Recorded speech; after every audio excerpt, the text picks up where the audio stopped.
कभी कभी इंसान पैसे कमाने के लिए इतना भागता है कि जिस घर के लिए कमाता है उसी घर से दूर हो जाता है। मेरे बच्चों, आज दादी तुम्हें ऐसी कहानी सुनाएगी जिसमें एक लड़के को लगा कि एक साइड हसल उसकी जिंदगी बदल देगा। लेकिन उसे क्या पता था कि इस जुनून की कीमत उसे पैसों से नहीं, अपने सबसे प्यारे रिश्ते से चुकानी पड़ेगी। तो आओ बच्चों, आज की कहानी में सुनो साइड हसल से ज्यादा कमाई करने का जुनून। कहानी शुरू होती है नमन से।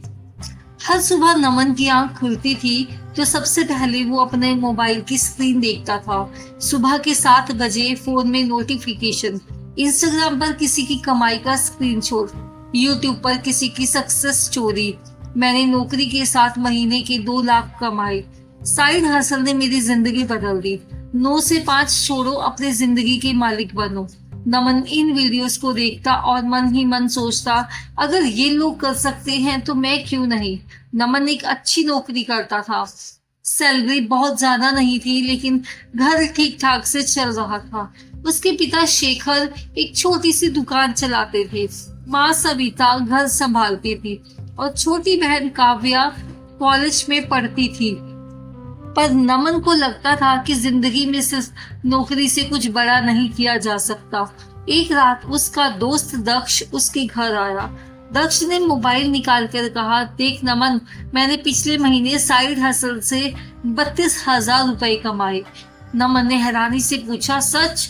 दक्ष हंसते हुए बोला, भाई आजकल सिर्फ सैलरी पर कौन जीता है। नौकरी अलग, साइड हसल अलग। नमन के अंदर कुछ नया जाग गया। उस रात वो देर तक सो नहीं पाया। उसने एक कागज निकाला और लिखा, मुझे अपनी दूसरी इनकम शुरू करनी है। उस दिन से नमन की जिंदगी बदलने लगी। पहले उसने फ्रीलांसिंग स्टार्ट की।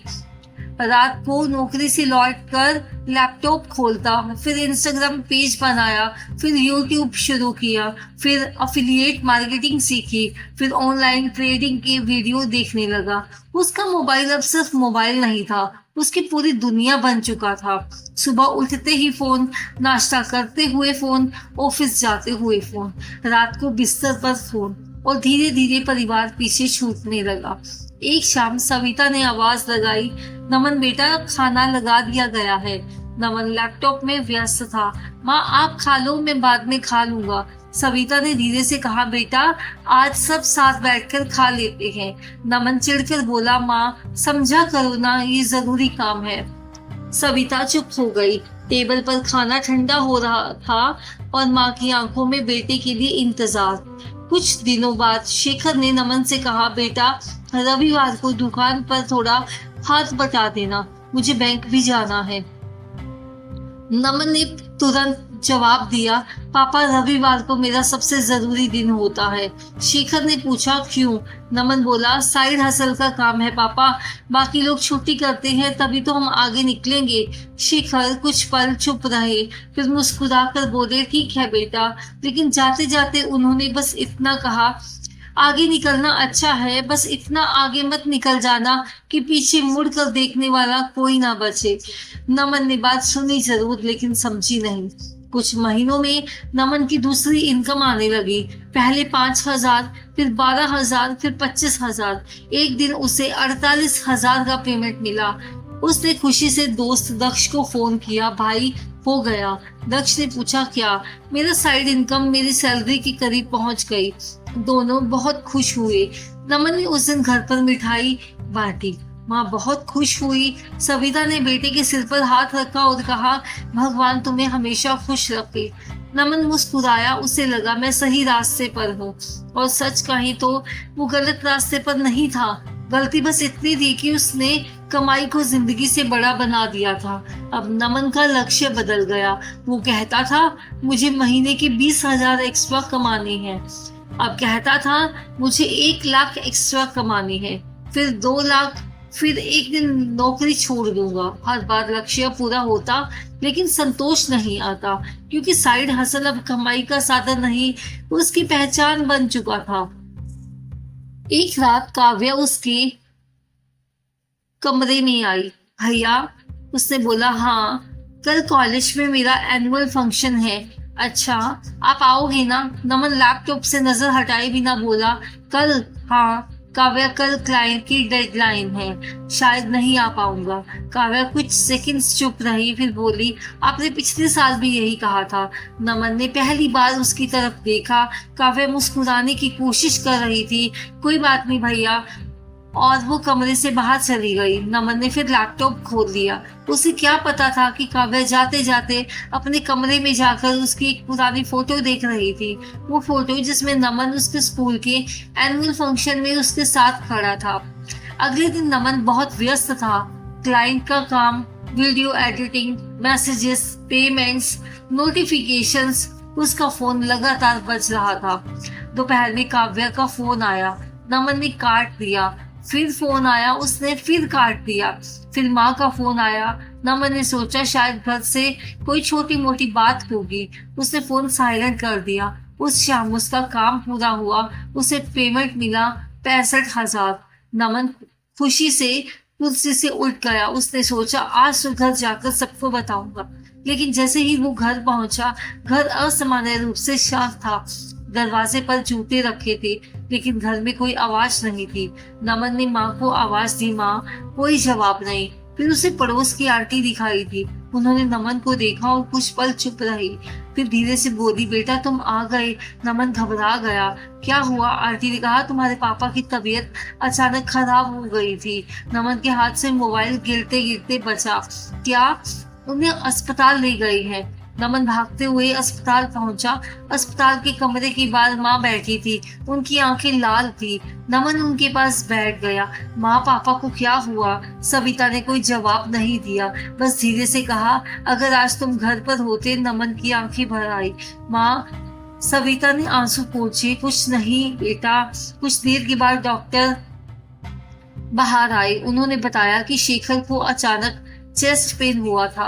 समय पर अस्पताल पहुंचने की वजह से खतरा टल गया था। नमन ने राहत की सांस ली, लेकिन तभी उसकी नजर माँ के हाथ में पड़े एक छोटे से कागज पर पड़ी। वो कागज शेखर की जेब से मिला था। नमन ने पूछा, ये क्या है? माँ ने कागज उसकी तरफ बढ़ा दिया। उस पर लिखा था, नमन से कहना जब समय मिले तो मेरे साथ चाय पी लेना। बस इतनी सी बात। नमन कागज को देखता रहा। उसकी आंखों से आंसू गिरने लगे। जिस बेटे के पास हजारों ऑनलाइन मैसेजेस का जवाब देने का समय था, उसके पिता के पास बैठकर एक कप चाय पीने का समय नहीं था। उस रात नमन अस्पताल की कुर्सी पर बैठा रहा। पहली बार उसने अपना फोन बंद कर दिया। ना कोई इंस्टाग्राम, ना कोई यूट्यूब, ना कोई क्लाइंट, ना कोई पेमेंट नोटिफिकेशन। सिर्फ वो, उसका परिवार और उसके पिता की बंद आंखें। उसे दक्ष की बात याद आई, भाई आजकल सिर्फ सैलरी पर कौन जीता है? नमन ने मन में जवाब दिया, सिर्फ सैलरी पर नहीं, लेकिन सिर्फ पैसे के लिए भी नहीं। कुछ दिन बाद शेखर घर लौट आए। नमन ने साइड हसल बंद नहीं किया, लेकिन उसने अपनी जिंदगी का तरीका बदल दिया। अब उसने अपने लिए नए नियम बनाए। सुबह परिवार के साथ नाश्ता, शाम को 1 घंटा बिना फोन, रविवार परिवार के नाम, और सबसे जरूरी कमाई बढ़ाने से पहले जिंदगी बचाए रखना। उसने काव्या से माफी मांगी, मुझे तुम्हारे फंक्शन में आना चाहिए था। काव्या मुस्कुराई, भैया अब अगली बार मत भूलना। नमन ने उसका हाथ पकड़ लिया, अब नहीं भूलूंगा। फिर वो पिता के पास गया। पापा, शेखर ने उसकी ओर देखा। नमन ने कहा, आज चाय साथ पिए? शेखर मुस्कुराए, आज क्यों? नमन की आंखें नम थी, क्योंकि अब मेरे पास समय है। शेखर ने बेटे के कंधे पर हाथ रखा और दोनों बरामदे में बैठकर चाय पीने लगे। मेरे बच्चों, नमन ने साइड हसल छोड़ा नहीं। उसने बस साइड हसल को अपनी जिंदगी का मालिक बनने से रोक दिया। आज भी वो एक्स्ट्रा इनकम कमाता है, आज भी मेहनत करता है, लेकिन अब उसे पता है कि कमाई जिंदगी को बेहतर बनाने के लिए होती है, जिंदगी को कमाई के पीछे भगाने के लिए नहीं। और बच्चों, दादी तुम्हें एक बात दिल से बताती है, आजकल सोशल मीडिया पर हमें दूसरों की सक्सेस दिखाई देती है।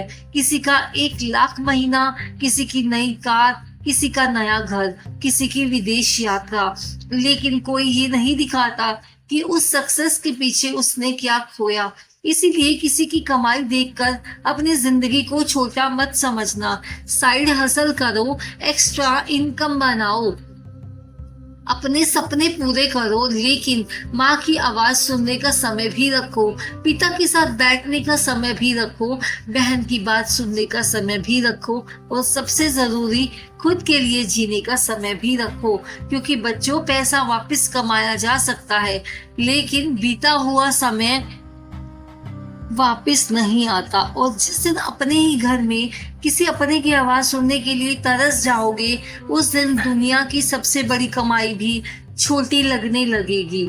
साइड हसल जिंदगी को आसान बनाने के लिए करो, जिंदगी को ही साइड हसल मत बनने देना। अगर आजादी की ये बातें दिल तक पहुंची हो तो कमेंट जरूर करना। और हाँ बच्चों, कभी कभी अपने घर में किसी अपने के पास बैठकर एक कप चाय जरूर पीना, क्योंकि हो सकता है उन्हें उस चाय की जरूरत पैसों से भी कहीं ज्यादा हो।